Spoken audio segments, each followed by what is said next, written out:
Chapter 11. The Miracle. The next day was foggy. Everything on the farm was dripping wet. The grass looked like a magic carpet. The asparagus patch looked like a silver forest. On foggy mornings, Charlotte's Web was truly a thing of beauty. This morning, each thin strand was decorated with dozens of tiny beads of water. The web glistened in the light and made a pattern of loveliness and mystery, like a delicate veil. Even Lurvy, who wasn't particularly interested in beauty, noticed the web when he came with the pig's breakfast. He noted how clearly it showed up and noted how big and carefully built it was. Then he took another look and he saw something that made him set his pail down. There, in the center of the web, so neatly woven in block letters, was a message. It said, "Some pig." Lurvy felt weak. He brushed his hand across his eyes and stared harder at Charlotte's Web. "I'm seeing things," he whispered. He dropped to his knees and uttered a short prayer. Then, forgetting all about Wilbur's breakfast, he walked back to the house and called Mr. Zuckerman. "I think you'd better come down to the pig pen," he said. "What's the trouble?" asked Mr. Zuckerman. "Anything wrong with the pig?" Not exactly," said Lurvy. "Come and see for yourself." The two men walked silently down to Wilbur's yard. Lurvy pointed to the spider's web. "Do you see what I see?" he asked.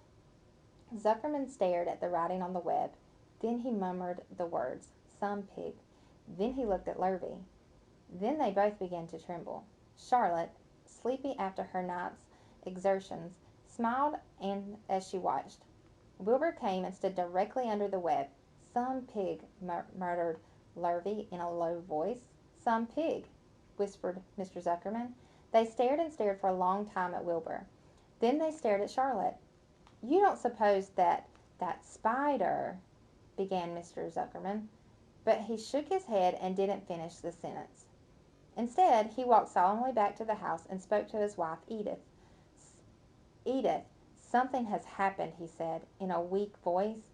He went into the living room and sat down, and Miss Zuckerman followed.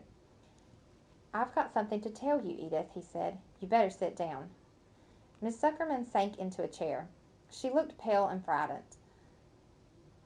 "Edith," he said, trying to keep his voice steady, "I think you had best be told that we have a very unusual pig." A look of complete bewilderment came over Miss Zuckerman's face. "Homer Zuckerman, what in the world are you talking about?" she said. "This is a very serious thing, Edith," he replied. "Our pig is completely out of the ordinary." "What's unusual about the pig?" asked Miss Zuckerman, who was beginning to recover from her scare. "Well, I don't really know yet," said Mr. Zuckerman. "But we have received a sign, Edith, a mysterious sign. A miracle has happened on this farm. There is a large spider's web in the doorway of the barn cellar, right over the pig pen. And when Lurvy went out to feed the pigs this morning, he noticed the web because it was foggy. And you know how a spider's web looks very distinct in a fog.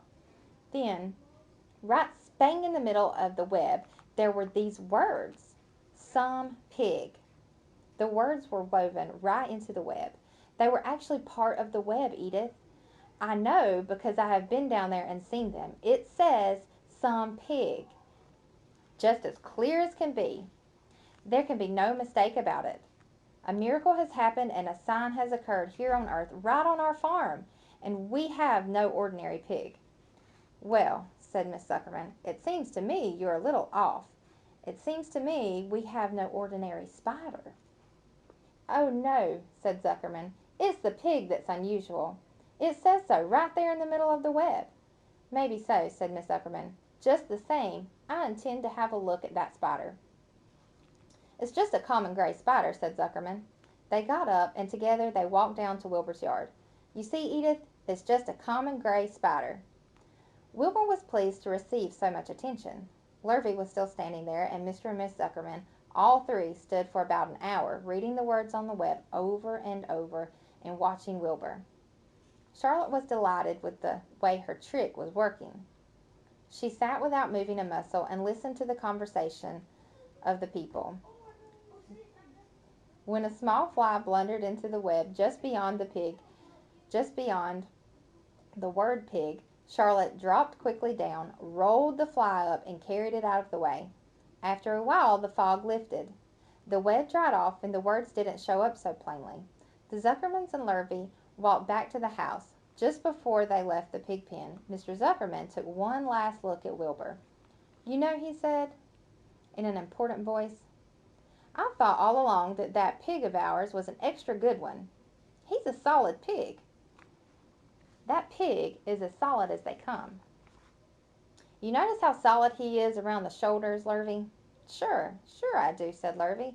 "I've always noticed that pig. He's quite a pig."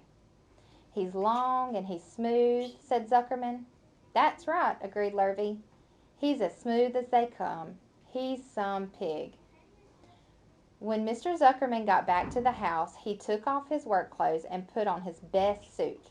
Then he got into his car and drove to the minister's house.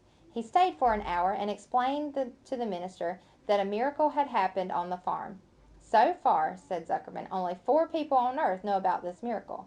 Myself, my wife Edith, my hired man Lurvy, and you. Don't tell anybody else," said the minister.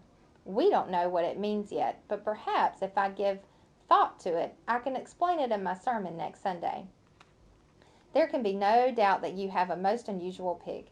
I intend to speak about it in my sermon and point out the fact that this community has been visited with a wondrous animal. By the way, does the pig have a name?" "Why, yes," said Mr. Zuckerman. "My little niece calls him Wilbur. She's a rather queer child, full of notions.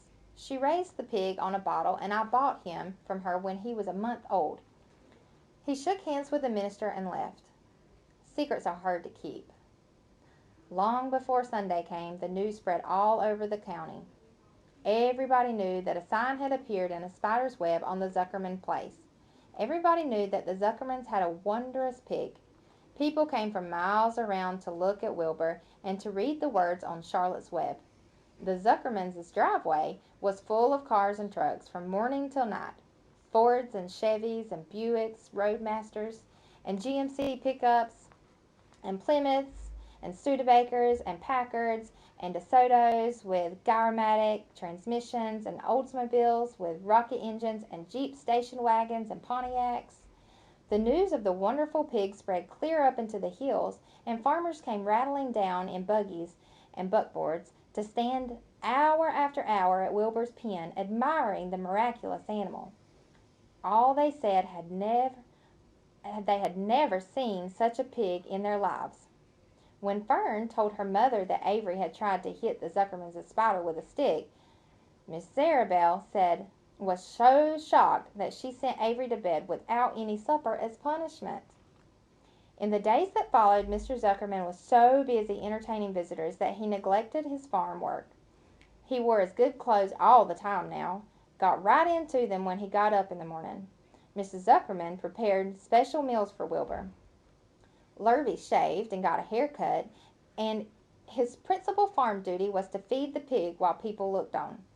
Mr. Zuckerman ordered Lurvy to increase Wilbur's feedings from 3 meals a day to 4 meals a day. The Zuckermans were so busy with visitors they forgot about other things on the farm. The blackberries got ripe, and Miss Zuckerman failed to put any blackberry jam up. The corn needed hoeing, and Lurvy didn't find time to hoe it. On Sunday, the church was full. The minister explained the miracle. He said that the words on the spider's web proved that human beings must always be on the watch for the coming of wonders. All in all, the Zuckermans' pig pen was the center of attraction. Fern was happy, for she felt that Charlotte's trick was working and that Wilbur's life would be saved.